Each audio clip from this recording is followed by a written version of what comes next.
Chapter 26, The Failed Zero-Yuan Purchase Plan. For this class assignment, I want to give extra praise to Mr. Robert. His argument on the analysis of emotion breakdown is very much in line with the theories I discussed in class. Of course, Ms. Hoff wrote the most words this time, but I must say that word count does not represent quality. I would be even happier if you could clearly explain your argument within 3,000 words. Unsurprisingly, there's still one person who hasn't handed in their homework. Mr. Wayne, please come to my office after class. If you're not planning to finish your homework, then I think you don't need to take the final exam. After all, if you don't have any homework credits, even if you take the exam, you definitely won't get any credits for the semester. Schiller closed the textbook in front of him and said, "Get out of class dismissed." Gotham University is located on the East Coast of the United States. As everyone knows, almost all the famous universities in the United States are located on the East Coast, including Harvard, MIT, Princeton, and so on. Gotham University is not a competitor to these schools. Although it is a nationally recognized university, it is not an Ivy League school.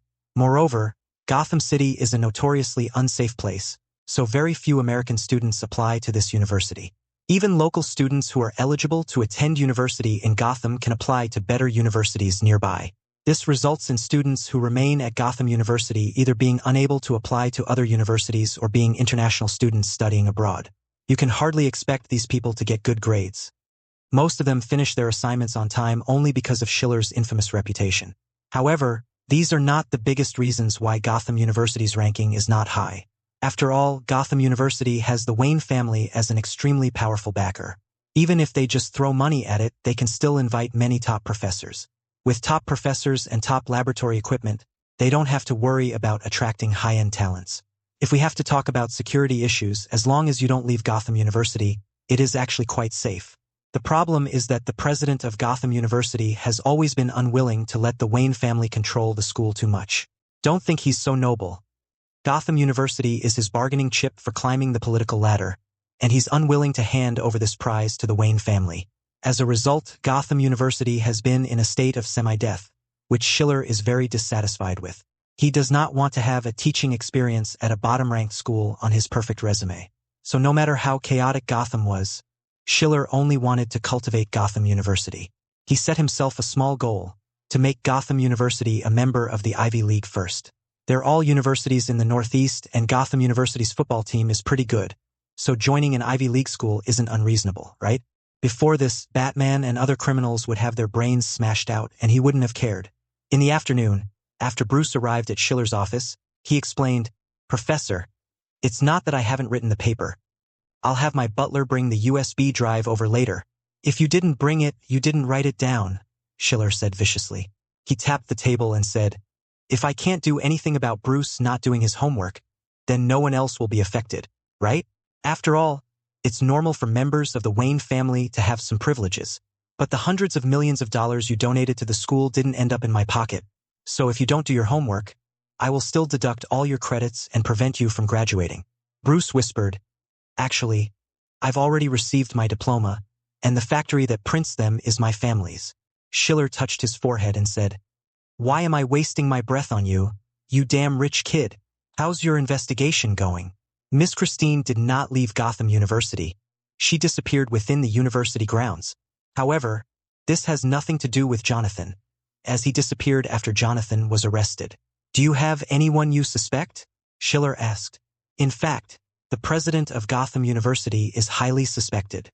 Before Schiller could even voice his doubts, Bruce said, "I do have no evidence to prove that he kidnapped Christine, but the 3 jurors who are actively trying to exonerate Jonathan, as well as Jonathan's defense attorney, are all from a well-known gang in East Gotham, the Red Ravens. The president of Gotham University is friends with this mob boss.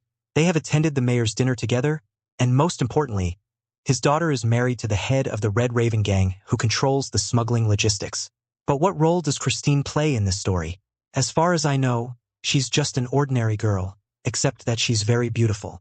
I suspect that Miss Christine may have overheard some of the headmaster's plots concerning Jonathan." Bruce put his arms on the table and frowned. You know, the football league is about to start, and the cheerleading team has a lot of things to deal with. Their new season's costumes haven't been approved yet, and Christine was very anxious about it. She went to the principal, and maybe that's when she heard some things she shouldn't have heard. "What evidence do you have?" Schiller asked. I think I'll stop worrying about the evidence. Of course, I won't just go to the principal so rashly, because that might alert him. Schiller said, I suspect Miss Christine is not dead. If the person who did it was really the president, then he is unlikely to have killed Christine directly, because the cheerleading troupe cannot change its leader in such a short period of time. And if there are problems with the cheerleading troupe, it will definitely affect the results of the football game. This is the only thing Gotham University can boast about, and it is part of the president's personal resume. Bruce sighed and said, In any case, Miss Christine is innocent. Have you seen Gordon recently? How's it going on his end? It's not going very well. I think if I can find Miss Christine and have her as a witness to accuse these people of deliberately trying to get away with their crimes, then perhaps Jonathan can go to jail. Have you ever thought about this? Jonathan doesn't necessarily have to go to Gotham City Prison to go to jail. You want me to build a private prison? Schiller didn't speak. He simply stood up and said, Are you planning to go through this same process with every criminal you catch from now on? Or do you find it interesting to get involved in these unfair judicial processes?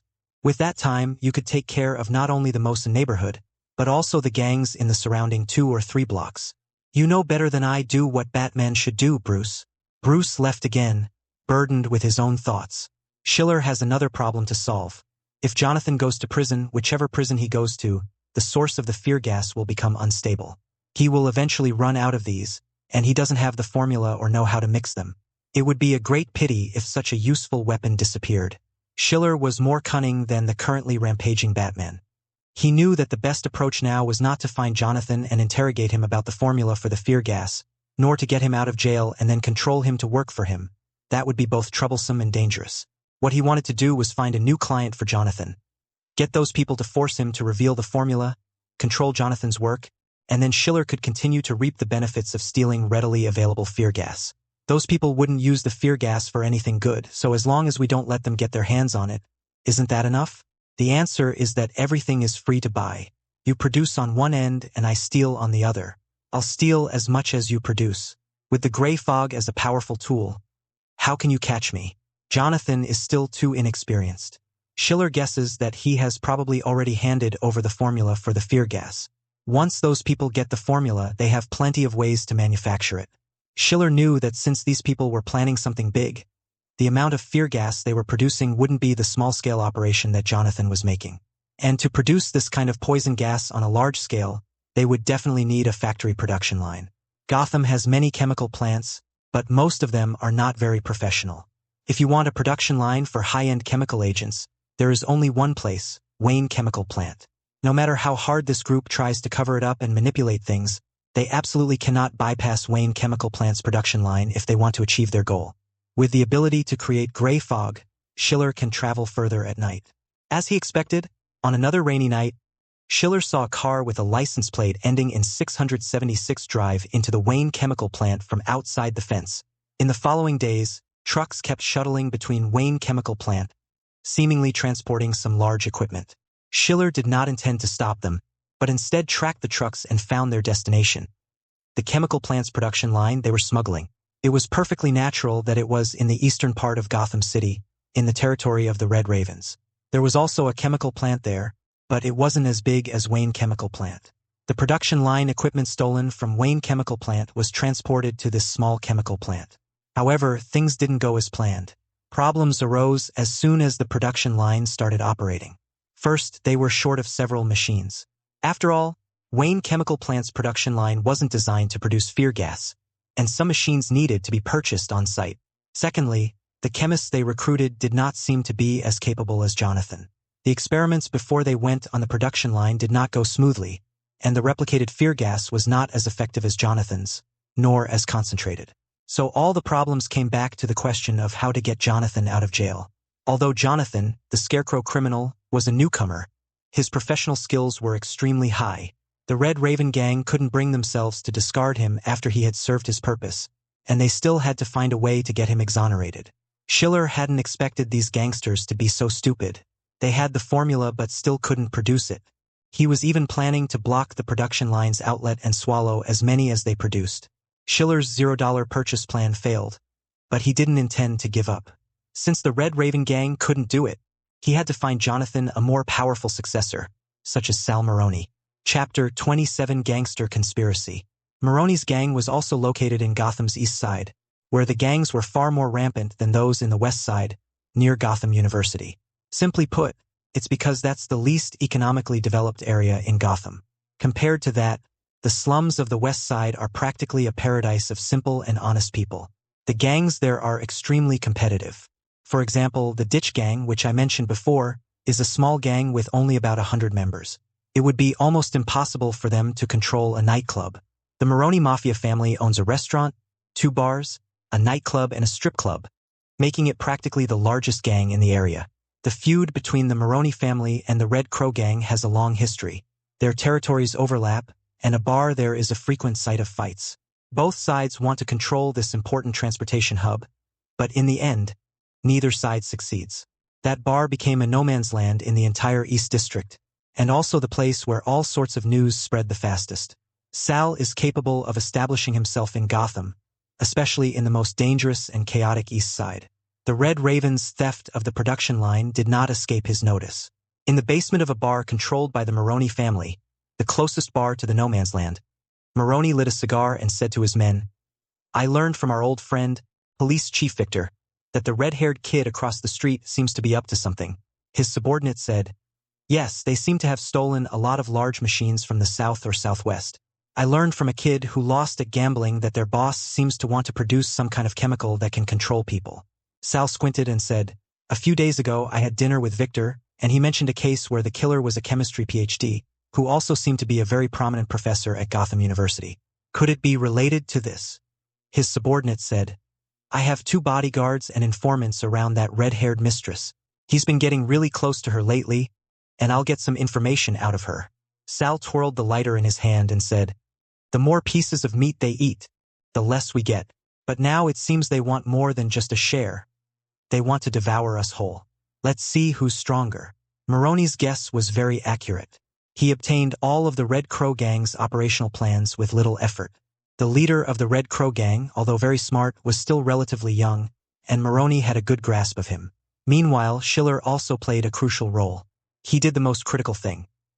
He obtained the formula for the fear gas from the Red Raven Gang and then, unwittingly, allowed Maroni's informant to find it. Maroni's ability to connect with the police chief demonstrates that he is far more experienced and has a wider network of connections than the Red Crow Gang leader. Soon, he found a reliable chemist to analyze the formula for him, and the conclusion was that it was a large-scale biological weapon with extremely potent effects. Having reached this conclusion, Maroni certainly couldn't let the Red Raven Gang's operation succeed. Otherwise, once they obtained this crucial weapon, the Maroni family would have no chance of ever rising again. The first step is to absolutely prevent the Red Crow Gang from getting Jonathan released through informants at the police station. On another dark night, Gordon left work as usual. His boss, Lantelos, didn't like him and wouldn't give him any useful work. He was practically a secretary at the police station now, and he wasn't even allowed to do field patrols.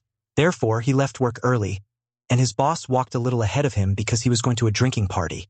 Gordon had just stepped outside when he saw his boss walk around a corner, and then a speeding car crashed into him, sending his boss flying more than 10 meters away, right in front of the police station. Gordon didn't have time to think about anything else. He rushed back to the police station to call for help, but before the ambulance arrived, Lantelos had already stopped breathing. He was originally a very cautious veteran police officer, but recently, the Red Crow Gang had given him too many benefits in their eagerness to bail Jonathan out, which made his greed run wild. He even wanted to marry the sister of the Red Crow Gang leader. Therefore, he was too eager and did not realize that he had been targeted by the Red Crow Gang's enemies. It all happened so fast that Gordon hadn't even had time to react before he was thrust into his boss's position. This was, of course, Maroni's doing. To hinder the opponent, he naturally had to choose the person they disliked the most. The conflict between Gordon and Lantelos was so obvious that almost every police officer in the entire department had heard about it. So Maroni naturally chose Gordon. Of course, hindering his opponents was only the first step.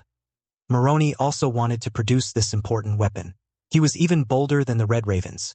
He directly bribed the manager of Wayne Chemical Plant to secretly use a production line that produced nitrates to produce this poison gas. He didn't even want to move the equipment. He planned to produce it directly in Wayne Chemical Plant in a way that would go unnoticed. But the problem remains. To produce fear gas on a large scale, more advanced separators and other high-end equipment are needed. Although Maroni is richer than the Red Ravens, he is still unsure whether he should make such a large investment. So he still found that chemist and asked him to manually replicate some of the fear gas. The person he found was much more capable than the Red Raven gang. Although he couldn't perfectly replicate the fear gas, he could replicate it almost 80%. Although he still couldn't concentrate it, the effect was still excellent. Seeing how effective it was, Maroni considered investing heavily. After all, if he could drive someone crazy with just a spray bottle, who in the entire East District could be his match?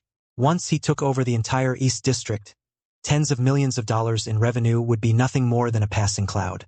So Marinini rushed to purchase the necessary equipment from other states, which cost him millions of dollars and a lot of favors, and he also hired a group of chemists at high salaries to work for him. Such large-scale production naturally couldn't be carried out at the Wayne chemical plant. Since there was no chemical plant on Maroni's territory, he launched a shootout, killing more than 30 of his best men, and seized the small chemical plant from the Red Raven gang's territory. At this point, Bruce finally discovered that his family's chemical plant had been stolen. He finally realized that the gang had begun manufacturing this poison gas. Meanwhile, Gordon received a tip from an anonymous source who claimed to have seen a car with the license plate ending in 676 frequently circling around the Wayne chemical plant.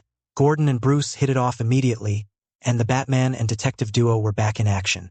They quickly located the car and caught the Red Raven gang by the skin of their teeth. Overnight, Batman raided the Red Crow gang's headquarters. Although they were much stronger than the Gutter gang and had several hundred members, they didn't have any serious criminals among them. They were just ordinary gang members. Batman fought in the front, while Gordon made arrests from behind. Overnight, more than 200 people from the entire gang were arrested. The leader of the Red Raven gang was furious. Although they had stolen the production line from Wayne Chemical Plant, they hadn't even produced a single drop of fear gas before the Maroni gang stole both the production line and the chemical plant. Enraged, the Red Raven gang leader testified against Sal Maroni during his arrest, and Batman once again turned his attention to the Maroni gang. But Maroni was much more cunning and cautious than the Red Crow leader. The entire chemical plant was heavily guarded, and all members were in a state of high tension. Batman couldn't find a good opportunity for the time being. Maroni knew he was being watched, so he sought help from his protector, Police Chief Victor. Victor first withdrew the case of the Wayne chemical plant theft internally, intending to cover it up. Then, under Maroni's instructions, he continued to interfere with Jonathan's trial, attempting to exonerate Jonathan so that he could work for Maroni at his chemical plant. Schiller, on the other hand, added fuel to the fire of this tense situation of multi-party confrontation. Schiller guided Police Chief Victor to obtain a bottle of Jonathan's concentrated fear gas from the evidence room. After Maroni obtained the concentrate, he became even more aware of Jonathan's importance, and thus kept pressuring Victor to bail Jonathan out as soon as possible. Before Victor could make a move, someone approached him. As Batman expected, this person was none other than the president of Gotham University. Although Victor is the police chief, he is not closely connected with Gotham politics. Instead, as the president of Gotham University, he knows many jury members and state legislators. He was previously bribed by the Red Crow gang and had close ties with them, which was common knowledge. Now that the Red Crow gang has fallen, the president of Gotham University is in dire need of a new protector. Without the protection of a major gang in Gotham, you'd be practically helpless. The president of Gotham University, naturally, didn't mind joining the Maroni gang. Upon learning that they were also plotting to use fear gas, the president confided in Victor. That girl wasn't careful enough. She was bragging everywhere that she would be Bruce Wayne's date. I kidnapped her when she came to see me. If I could influence the Wayne family heir and use his power to get Jonathan exonerated, it would be a piece of cake. With just one woman? Victor asked. But Wayne isn't stupid. Although he's a womanizer and a womanizer, how could just one date possibly make him willingly work for us? We don't need him to do it willingly, the principal said. You want to kidnap Wayne? No, that's too risky, Victor said. We might not be able to control him. The Wayne family controls a large portion of Gotham City's economy. If they fail to take action against Bruce, the retaliation they will face will be devastating. The principal said, In fact, I've already come up with a plan. We can kidnap Little Wayne, but we don't necessarily have to control him. We can also replace him. Chapter 28 The Villain Died from Stupidity. Victor and the president of Gotham University are thinking about how to deal with Bruce, but Batman is also thinking about how to deal with them. After these days of trials, Batman has figured out many things. such as finding the answers to every question Schiller asked him. He has now admitted that he is different from the police, that he is not the embodiment of absolute justice, and that he is no different from those criminals because they do not obey the law. Batman has made up his mind to only uphold his own justice and not care about judicial justice. Therefore, his methods of investigating Christine's disappearance were no longer so awkward and reckless. Once Batman figures things out, his wisdom and execution are unmatched. He started by targeting the president of Gotham University. Compared to Victor, a veteran police officer who had been in the police force for many years, the president of Gotham University, although also cautious, had not attended a police academy, had not undergone professional counter-surveillance training, and was just an ordinary person in terms of physical fitness. He was much easier to deal with. One night, Batman broke into the principal's house. Although he did not find the location where Christine was kidnapped, he discovered several inconspicuous call records on the principal's landline. He guessed that the kidnapping of Christine was definitely not the principal's doing. He must have had accomplices or subordinates, and contacting them through a landline was the safest option, because not everyone has the means to crack landline call records. Ordinary people can't see which numbers have been dialed on such an old-fashioned landline.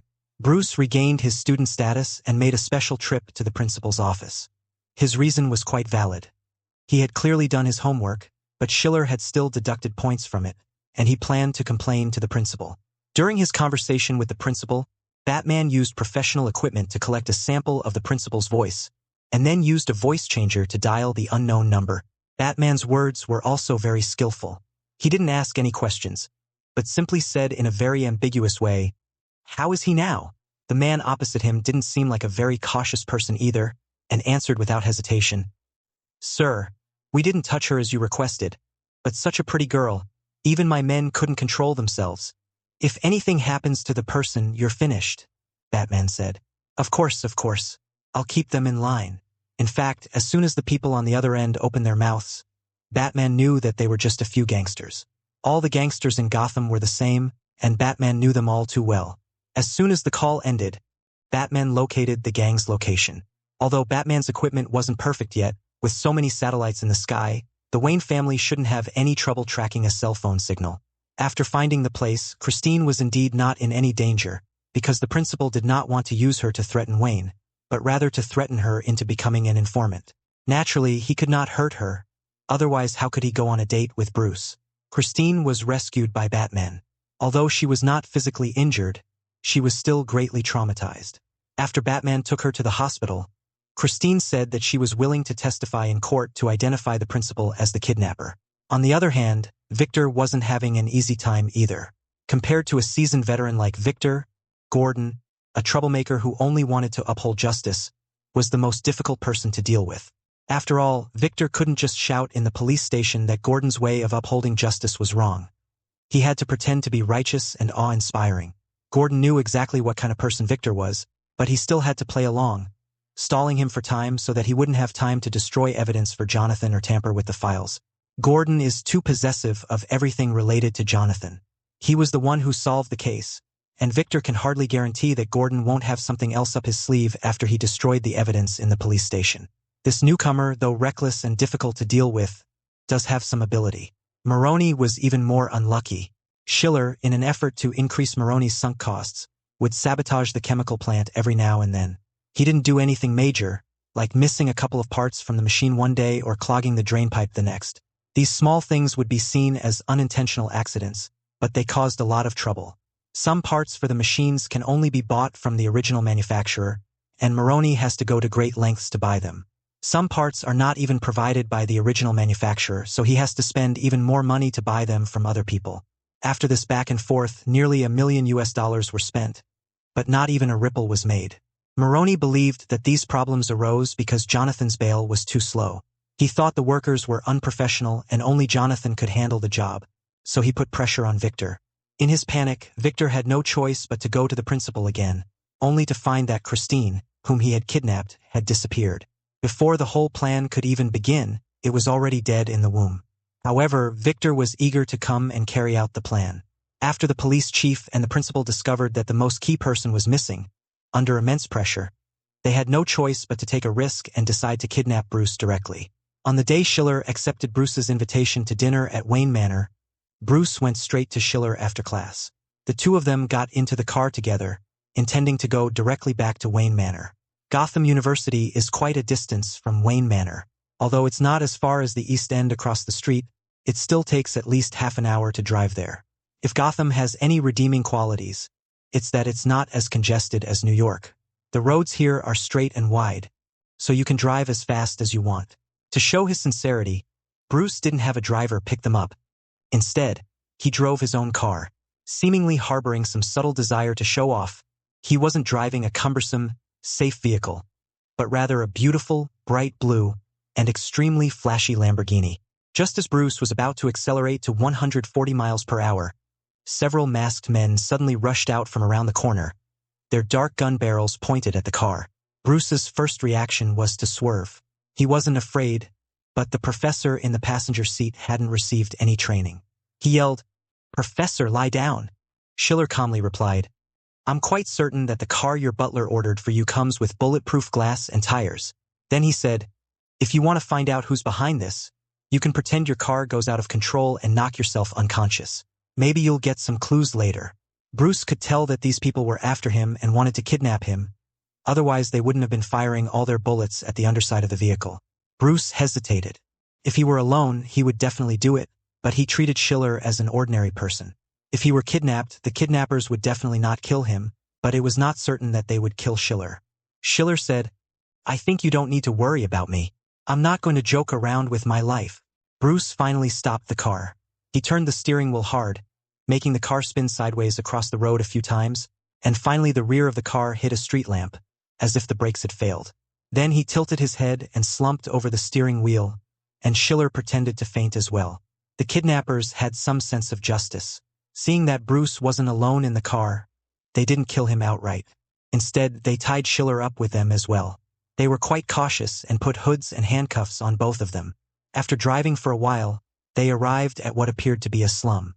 Bruce and Schiller were dragged out and taken to a room. Their hoods were removed, and Schiller and Bruce both feigned shock. But Schiller was genuinely shocked when the headmaster actually walked out. He really didn't expect that the mastermind would dare to walk out so brazenly, without even wearing a mask, and even wearing a work suit. Schiller was speechless. Even if you don't know Bruce as Batman, you've covered up 99 steps of your evil deeds, and you're just one step away from doing something wrong.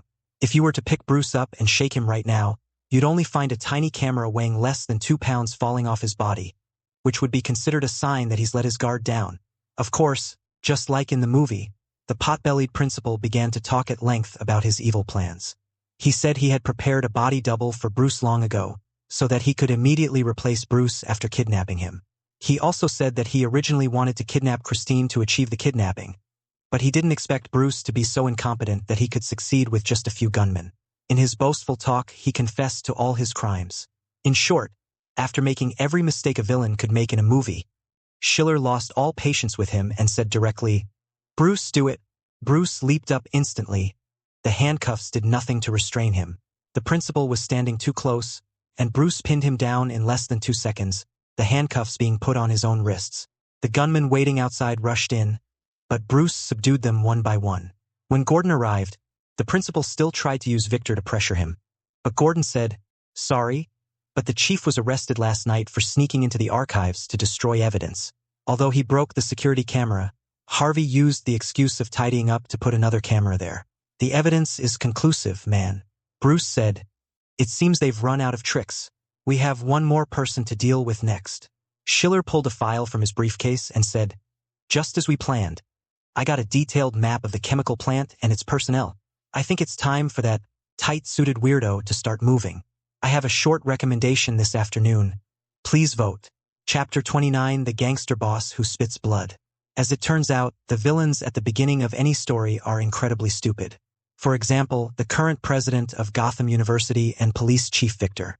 If Batman weren't still a newcomer, or if he were at his peak, he wouldn't have given them a second glance. Fortunately, Maroni, the villain who appears in the middle of the story, is quite effective. Before Batman could even take down his lair, the production line was already up and running, producing large quantities of fear gas. Schiller did not target the batch of fear gas at first because if he succeeded once, the other side would definitely be more vigilant.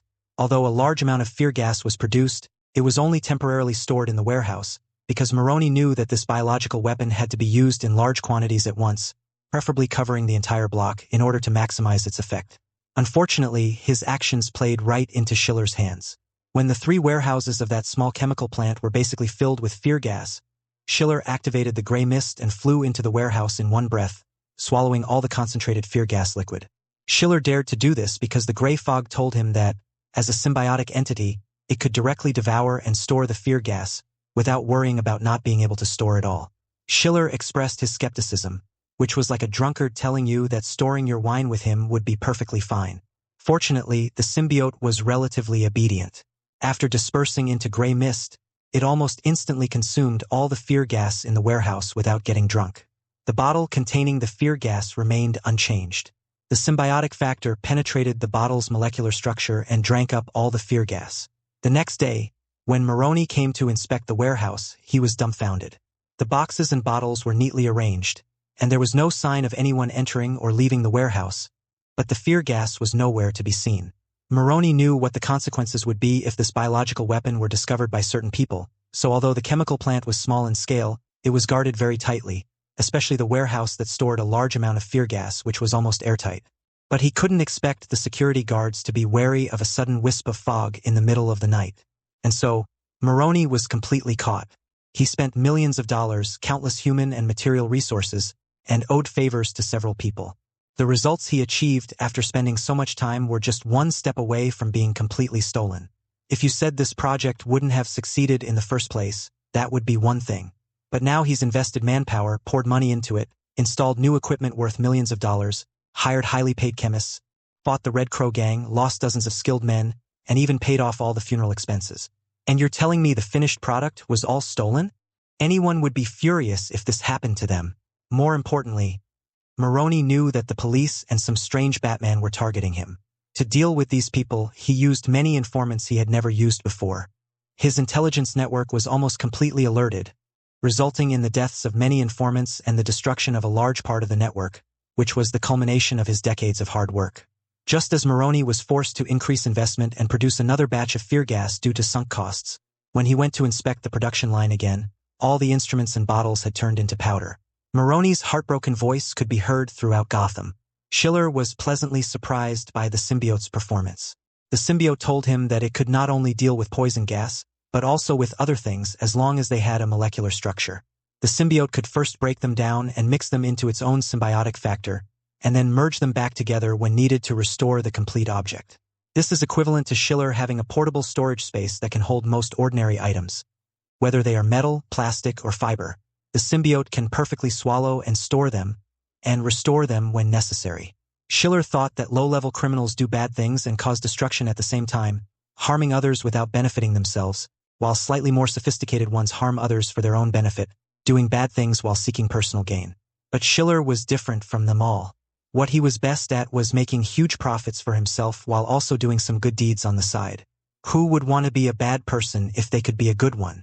In Schiller's view, those who only know how to harm others for their own benefit are simply not smart enough. Since you can choose to gain both fame and fortune without feeling any guilt, why not do it?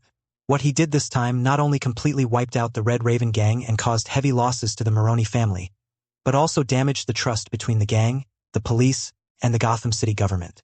Their first close cooperation ended in such a disastrous defeat.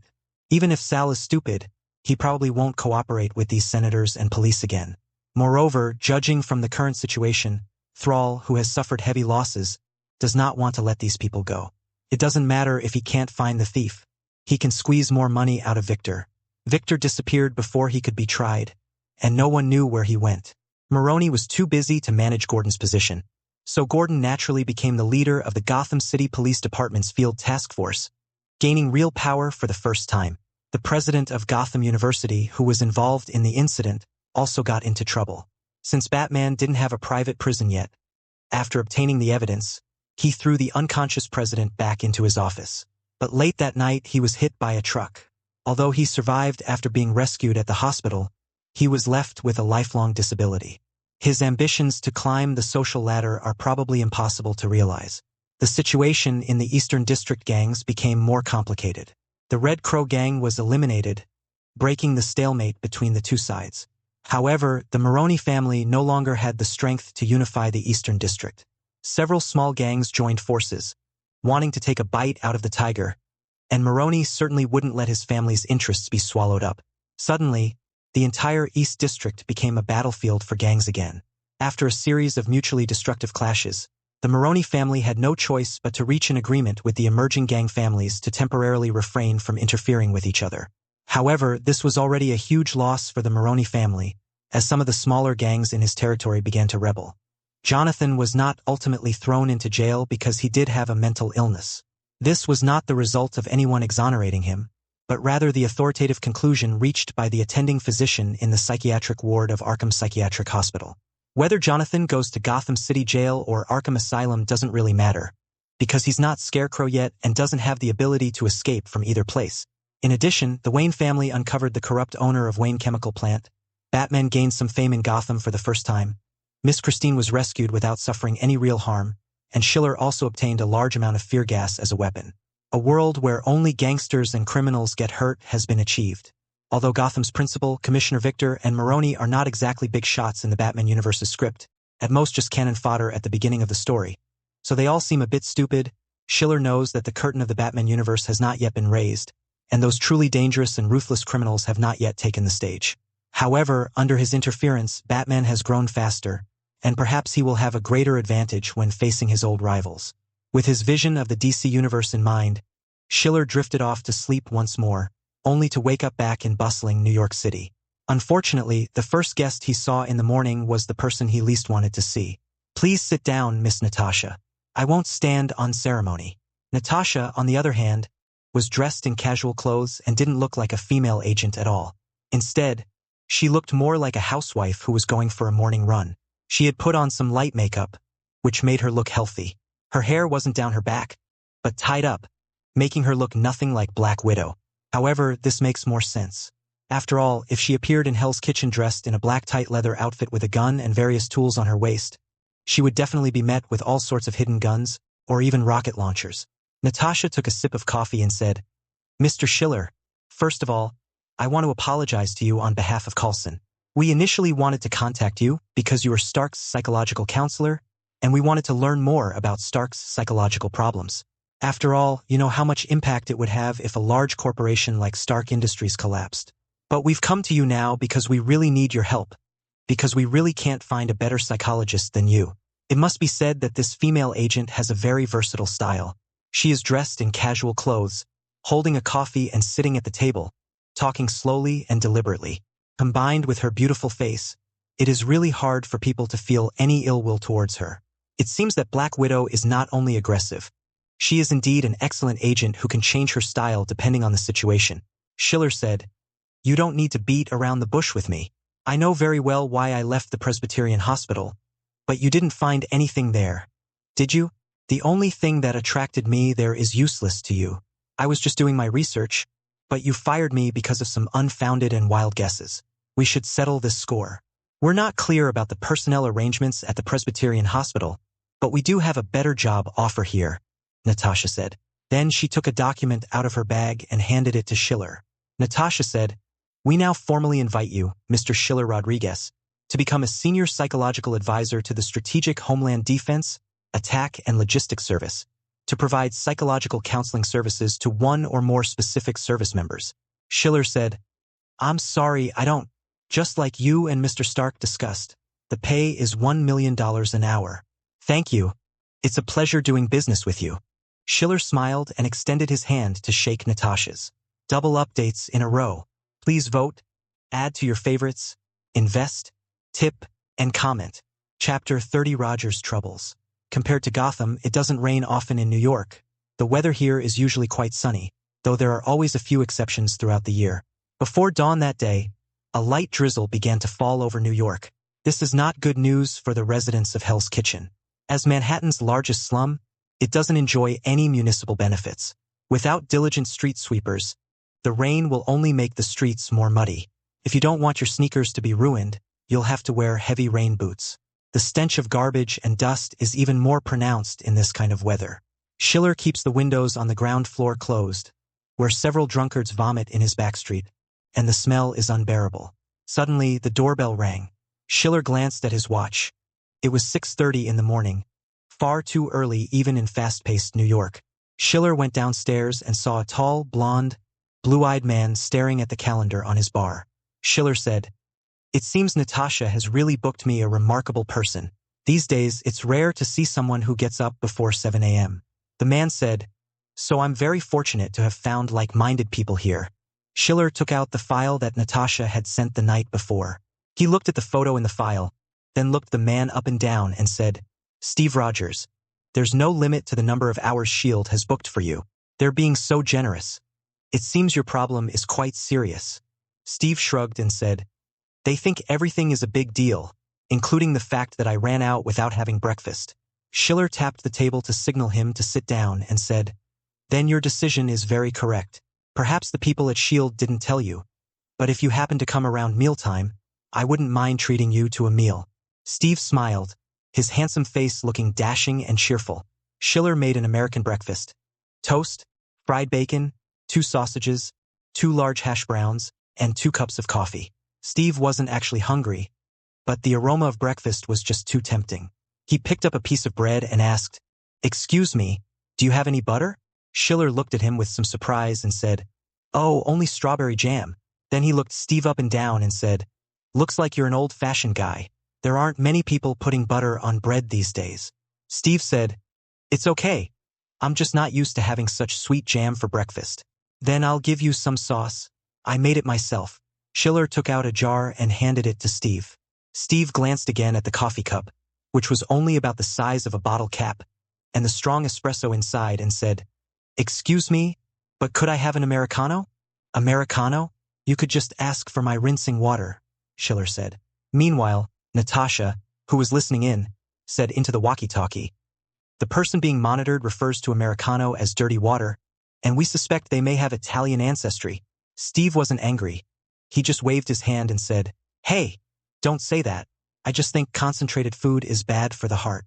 Before he could finish speaking, Schiller downed 2 cups of espresso, then took a big bite of chocolate, the symbiote humming happily in his head. Schiller sat down opposite Steve, and the two began to eat breakfast together.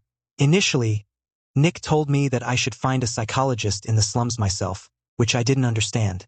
Aren't S.H.I.L.D.'s own doctors good enough?" Steve said.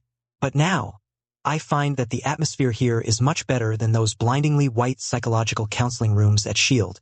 It's more like a courtroom than a counseling room." "Who can judge you?" Schiller asked. "Judgment, Captain America?" Steve smiled helplessly and said, "That's all ancient history, including my own. I think S.H.I.E.L.D. would really like you to go to their own counseling center, but they probably know themselves that it can't solve your problems." Schiller put down his fork and said, "Did you come from the streets outside? What do you think of this place? I mean, this slum?" Steve pursed his lips and said, "I don't know how to describe it, but it's terrifying here because nothing has changed. In the days when I lived, the slums were like this too. The drains were dirty and smelly, full of drunkards' vomit. Drunkards who had died of drunkenness leaned against the corners of buildings. Gangsters couldn't find a single penny in their pockets. Even the children had a habit of touching people's pockets and never learned anything good. Many years have passed, and this place remains the same, without any change. What kind of changes do you think should have occurred after these decades?" Schiller asked, taking a bite of his bread. Steve spread his hands and said, "Even if we can't eradicate slums, we should at least make them smaller or at least make life a little better for them." Schiller shook his head and said, "You won the war, Captain America. You truly defeated those bastards. We won. The just war ended many years ago. You believed that victory should bring many benefits, such as a more prosperous society and better lives for people. You were willing to fight to the last moment for those who have suffered, and you did just that." Schiller gently shook his head and said, "Decades later, when you wake up again, you find that the world is not like this. It has not become what you envisioned before you died. The world without black has not become white, but has become gray, a color you cannot understand." Steve pursed his lips and remained silent. Schiller said, "I know your problem is not what S.H.I.E.L.D. thinks at all. It's not about being asleep for too long or being out of touch with society. It's not about not knowing how to use a cell phone, liking to listen to the radio, or having a too regular schedule. It's not some minor issue like that. For Captain America, There is no tool of modern society that he cannot learn if he wants to learn it. If he can't learn it, it can only be because he doesn't want to learn it. You are resisting this era, unwilling to accept it, unwilling to accept the fact that the results of your hard work have not been as good as you expected. Steve said with a bitter expression, I've done my best, and even if the result isn't good, I'm trying to accept it. But what saddens me the most is that during wartime, if people are suffering, I would go and fight my enemy, no matter the cost, to defeat them. But now, people are suffering, and I don't even know who my enemy is. Perhaps you have thought that your era has passed, and your era of being responsible for people has also passed. You no longer need to be a war machine. Then what should I do? I should do something, shouldn't I? Schiller said, Captain America, you are so compassionate that even if I suggested you pursue your hobbies, such as drawing comics or doing sports, you would not abandon the suffering of these people to just enjoy yourself. You are not that kind of person, so I will not give you such useless advice. I believe the psychologists at S.H.I.E.L.D. have said the same thing to you, right? Is there anyone in this world who doesn't know how to enjoy life? They genuinely think that way. They feel that if they were like you, they would definitely be flying to Hawaii for vacation, since S.H.I.E.L.D. will foot the bill. Ordinary people cannot understand your somewhat excessive compassion and sense of responsibility, and you certainly don't need to worry about their lack of understanding. Steve wholeheartedly agreed, feeling that someone finally understood him. He complained, They think I have a lot of things to do, like working out, watching movies, and playing video games, but that's not what I need to do. When I show resistance, they think I'm out of touch and don't know how to do these things. But perhaps you can try a different approach. Don't seek understanding from ordinary people. The world is so big. You may not be a good person in this era, but every era has good people. You can go to them. These are the people who, like you, have saved the world or are saving the world. They are the ones who will understand you. Schiller said, and the good people of this era are not without trouble. They don't live as long as you, nor are they as experienced. They may have strength but not know how to use it. They may have passion but lack skills, or they may be scattered and not united enough. You can go find these people. Your era is over, but the earth still keeps turning, and there are still people fighting to save the world, aren't there?